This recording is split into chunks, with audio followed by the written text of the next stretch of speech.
All right, let's move into our next discussion. The presidential panel probing the Secretary to the Government of the Federation, Babachir David Lawal, and the Director General of the Nigeria Intelligence Agency, IOK, is expected to submit the report of its findings today. Vice President Yemi Osinbajo, Attorney General of the Federation, Abubakar Malami, and National Security Advisor Babagana Mungunu have been investigating Lawal and OK for alleged violation of laws and due process. Babachir Lawal allegedly awarded a 500 million naira grass-cutting contract to a company where he allegedly has a stake, while IOK is being investigated on the discovery of large amounts of foreign and local currencies by the Economic and Financial Crimes Commission in a residential apartment at Osborne Towers, that's in Ikoyi here in Lagos. Joining us right now are two lawyers in the house. We have Iwelade Akintayo. Many thanks for joining us on TVC Breakfast, and Oluwatobi Abobarin is also here with us. Let's kick the ball rolling. What do you preempt will be the outcome of this investigation? Let me start with you. Okay, it's rather too early to say we are preempting something. And essentially what we're talking about is, the fact-finding, the administrative fact-finding of the president to appoint, the team to handle this investigation. And so some have said, no, it is against the constitutional provision, and then such powers do not lie or behove on the president. But my take on this point is very simple. I mean, clear from the provision of Section 147, sub 1 of the Constitution of the Federal Republic of Nigeria that says that, look, the president has the discretionary powers to appoint, a panel for fact-finding investigation, and this is what we have here. So in the circumstances, we cannot predict or give, a result, but I mean, we're saying that, look, this provision is valid and it is clearly within the provision of the Constitution. All right, let me come to you, Akintayo. There are concerns that this investigative panel is long in waiting. It was supposed to be on even long before now. Well, there would always be concerns, and I think I would also want to kick off from where that it will cease to be a fact-finding panel if there is already a predetermined decision that anybody can predict. It will either go one way or the other. But as to the question of it's been a long time coming. I think the first thing we should recall was that this investigation started at the National Assembly. The National Assembly blew the lead at the time, and indeed made recommendations through an interim report to the president. But at that time, the response of the president through the Attorney General was that there were certain basic natural law principles that were not adhered to. And those are very, they were fundamental issues at the time. One of which was that it was alleged at the time that the accused person, which was the secretary to the government of the Federation at the time, was not even given an opportunity to be heard at that time. So it wasn't cleared at the time by the presidency, obviously from the statement the presidency made. What was said was that what you have is an interim report. There was quite a number of other issues that were raised in the letter, but the key issue then was that the question of the fair hearing was not adhered to. And of course, we need to give some credit to the administration, because we assume and we must believe that certain investigations too must have gone behind the scenes that may not be known to the public. No, but what we expect is that this government has this perception of zero tolerance for corruption. So yes, when there's an allegation, we expect the president to even act before the National Assembly acted. Now, the challenge is that the timing may, in the perception of the public, may indeed seem to have, maybe, come at a time different from when the public expected. But what is important is that the investigation indeed came. What is also important is that the presidency indeed has acted. Indeed, the presidency has also told the affected officers to step aside pending the conclusion of investigation. And I think that if at every point that allegations are made, if the first decision we make is to tell persons whose allegations have been made against to quit office, at some point or the other, we probably would not even have anybody in public service, because all sorts of allegations will come forward. The fact is that this investigation should have happened when these allegations were made, instead of asking the Senate to sit on what they no, have. The presidency did not ask the Senate to sit on it. The Senate of its own accord, in line with its own constitutional responsibility, sat on it. And I think it was appropriate at the time for the presidency and the administration to await the outcome of the Senate investigations. Okay, let me go to I don't think it was out of place to have awaited the outcome of the investigation. From what we have from the Senate, in 6 months, this pine, the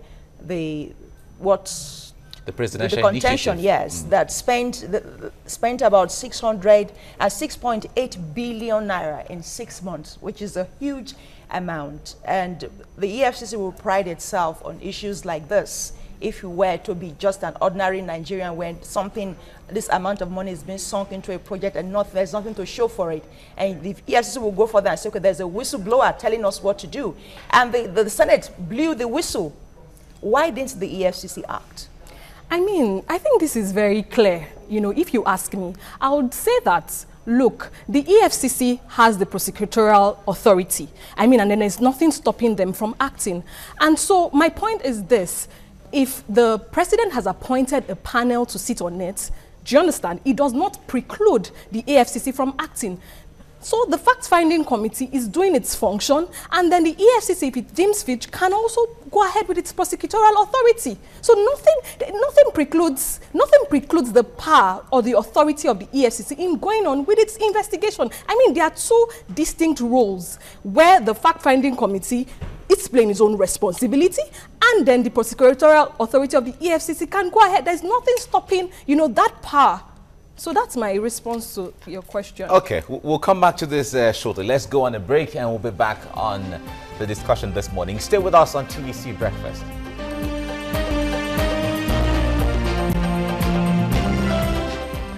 Right, if you're just joining us, you're watching TVC Breakfast. We are discussing the outcomes of allegations against the Secretary to the Government of the Federation and as well the Director General of the Nigerian Intelligence Agency. There has been a panel set by the Senate of Nigeria as well as the presidential panel on investigating all the allegations. But certainly we have two lawyers in the House discussing this. We have Akintayo Iwelade as well as Oluwatobi Abobari. But before we go back into the discussion, let's give you a news update before we come back to this. Nigeria's President Muhammadu Buhari is in London to follow up consultations with his doctors. The president's spokesperson Femi Adesina says the length of Buhari's stay will be determined by his doctors.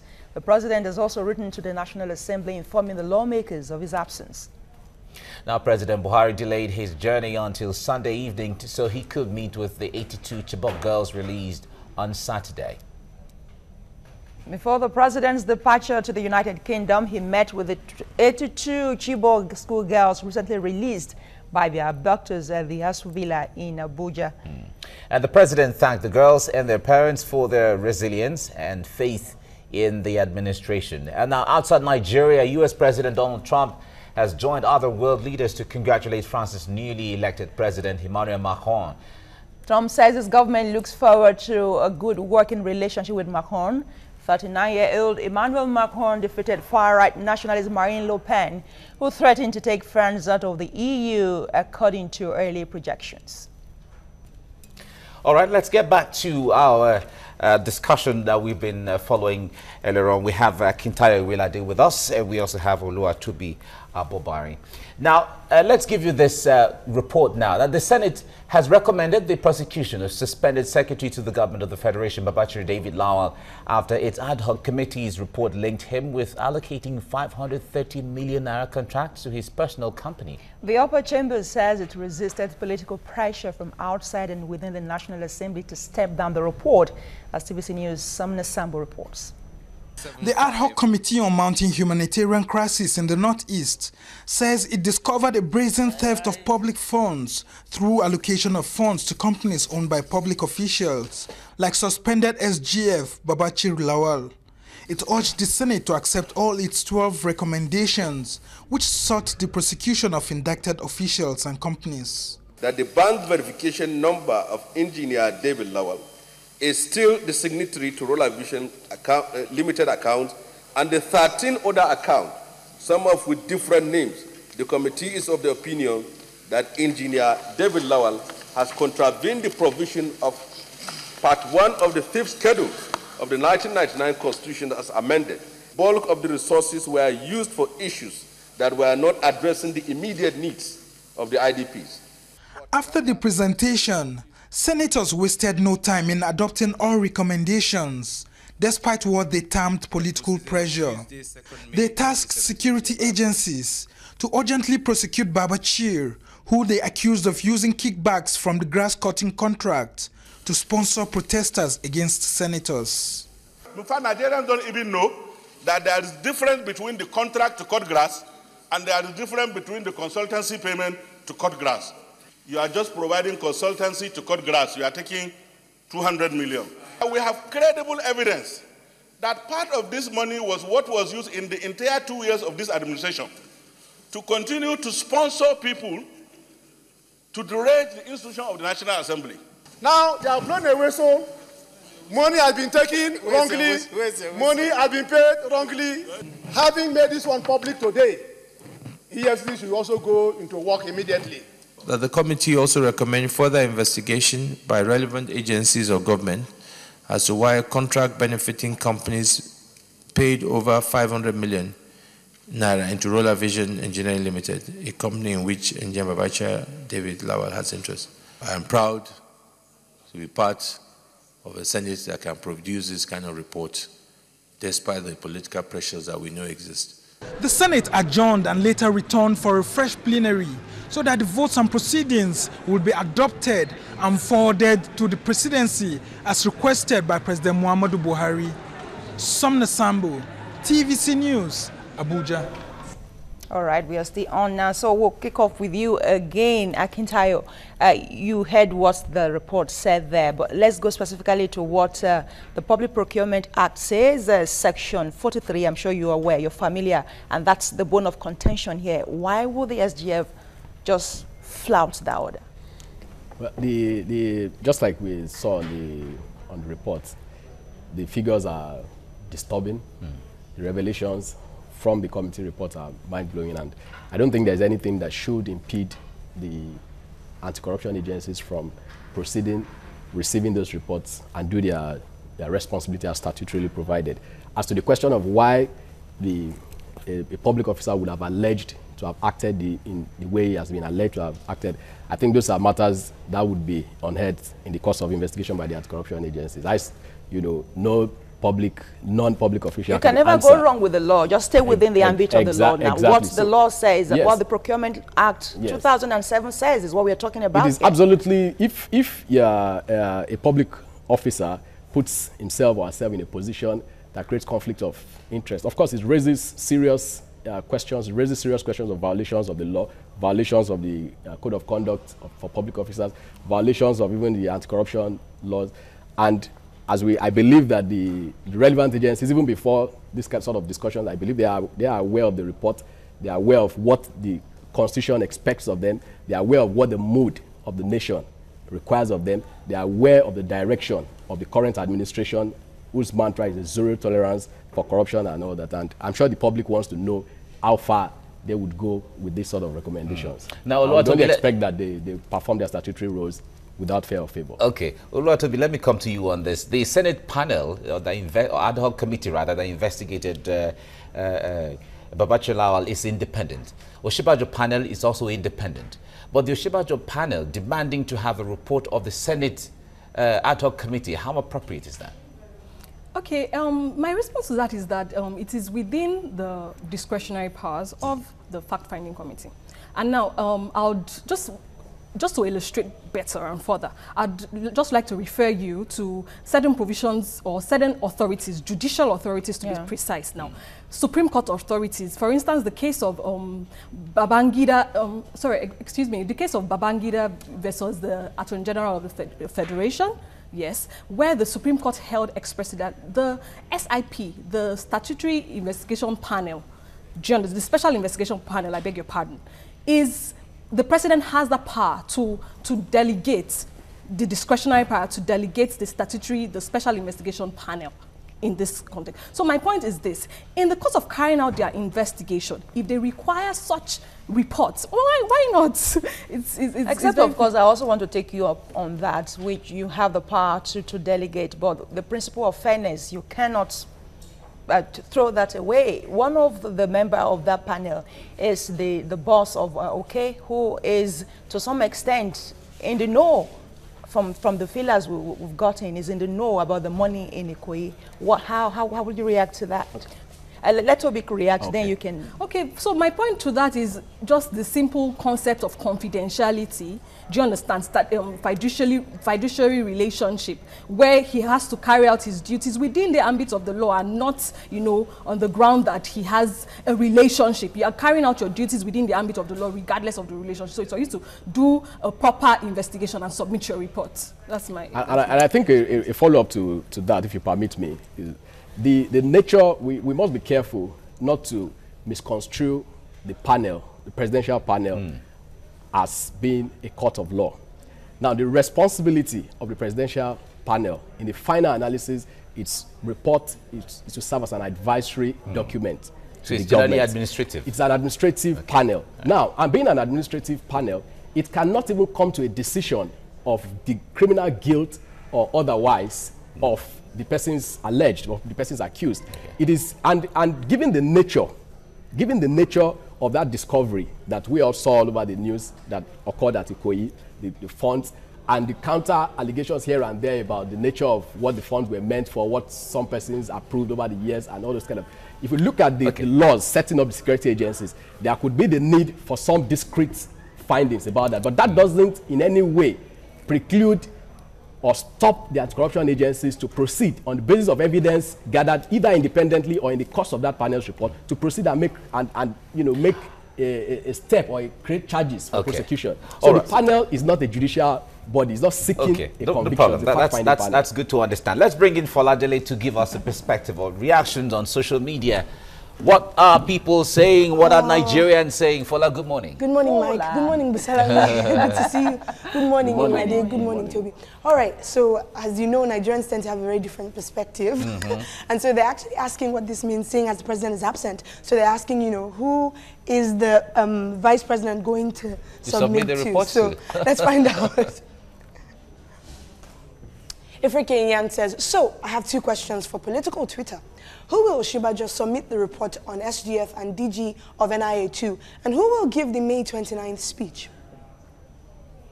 Next one here from Henry Okelua, he says, now that PMB has returned to the UK and Osinbajo is back as AG president, who will Osinbajo submit the committee report on SGF and NIA DG2? LDP Stroke says, I'm sorry, as acting president, doesn't the power of the president rest on him? Perhaps our lawyers can shed more light on this later. Of course. And Henry, of course, yes. And Henry says, but he can't submit the report of a panel he was a member of to himself. Fair questions. Yeah. Son of the Soil, rather, says, from what I'm seeing, Vice President Yemi Osinbajo will submit the report of his probe panel on the SGF to acting president, Professor Yemi Osinbajo. Renzel says, that also basically means that he will maybe discuss with the relevant stakeholders and implement the recommendations of the panel he was on. Hushjigi says, Osinbajo is politically naive. Getting himself involved with the SGF probe wasn't wise. It's too early to be a threat to the Northern conspiracy. Very interesting perspective there. Nigerians but always I obviously want to find out what your response is to this one. So maybe I should take this one first, and then we'll go on and find out, you know, what the implications of the president's absence would be. But let me take you up on that tweet that says Osinbajo is politically naive. It's naivety. Now, when you are fulfilling a mandate assigned to you by the Constitution, Section 186 of the Constitution provides that the president may at any time delegate his responsibilities, delegate assignment to either the vice president or to his ministers. So it would be strange to say that in fulfilling the oath of your office and doing your responsibility to the Nigerian people, that the question here is not about being politically savvy or being political. It's a question of whether what we are doing is serving the interest of the general populace, and whether what we are doing accordance to the Constitution. is in accordance with the law, right. which is okay. essentially I'm going to put you guys on hold. Let's go on a break, and then we come back. Stay with us on TVC Breakfast. We're still discussing the SGF panel. Stay with us.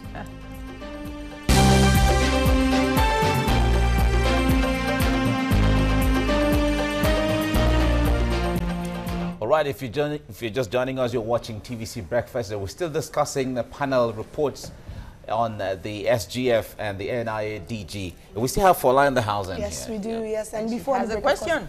Yes, and before the break, of course, we took some tweets, and a lot of the questions that seemed to come up from the reactions we had was, okay, so now that the president is out of the country, who will the vice president submit the report to? Okay, my response with that will be that we should be careful not to trivialize such very serious issues.